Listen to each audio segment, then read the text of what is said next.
இந்த இஃப்தாருக்கு குயிக்காக ரெடி பண்ணக்கூடிய ஆனியன் கோலா உருண்டை எப்படி செய்கிறதுன்னு பார்க்கலாமா? இதுக்கு ஃபஸ்ட்டு ஆனியனை இந்த மாதிரி ஷேப்பில் கட் பண்ணி கொஞ்சமாக உப்பு போட்டு நான் ஒரு ½ அன் ஹவர் நல்லா ஆனியனை ஊற வச்சுக்க போகிறேன்.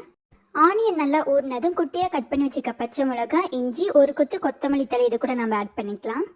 இது கூட 1/2 ஸ்பூன் ஜீரகத்தூள், 1/2 ஸ்பூன் காஷ்மீரி மிளகாய்த்தூள், கொஞ்சமாக சாட் மசாலா, 1/2 ஸ்பூன் கார்ன்ஃப்ளவர் மாவு, 1/2 ஸ்பூன் அரிசி மாவு, கொஞ்சமாக சோம்பு, கொஞ்சமாக கடலை மாவு எல்லாத்தையும் சேர்த்து நல்லா மிக்ஸ் பண்ணிக்கலாம். இதில் மறுபடியும் நம்ம சால்ட்டை ஆட் பண்ணக்கூடாது. ஏற்கனவே நம்ம ஆனியனோட சால்ட்டை ஊற வச்சிருக்கனால மறுபடியும் சால்ட் ஆட் பண்ண தேவையில்லை. மாவை இந்த மாதிரி ஷேப்பில் நாம் உருட்டி வச்சுக்கலாம். இப்போ ஒரு பேனில் ஆயில் சூடானதும் நம்ம உருட்டி வச்சுருக்க மாவை ஒவ்வொன்றா இது கூட ஆட் பண்ணிக்கலாம். அடுப்பு சிம்லேயே இருக்கட்டும், ரொம்ப ஃபாஸ்ட்டில் வச்சா உள்ளுக்குள்ள மாவு வேகாமல் எல்லாம் கருகி போயிடும். இந்த மாதிரி ரோஸ்ட் ஆகிற அளவுக்கு நல்லா ஃப்ரை பண்ணணும். இப்போ ஒரு பிளேட்டில் நம்ம இதை சர்வ் பண்ணிடலாம். அவ்வளோதான், சூப்பராக ஒரு குயிக்கான இஃப்தார் ஸ்நாக்ஸ் ரெடி. இதை நீங்களும் வீட்டில் ட்ரை பண்ணி பாருங்கள். ரொம்பவே மொறுமொறுன்னு நல்லாயிருக்கும்.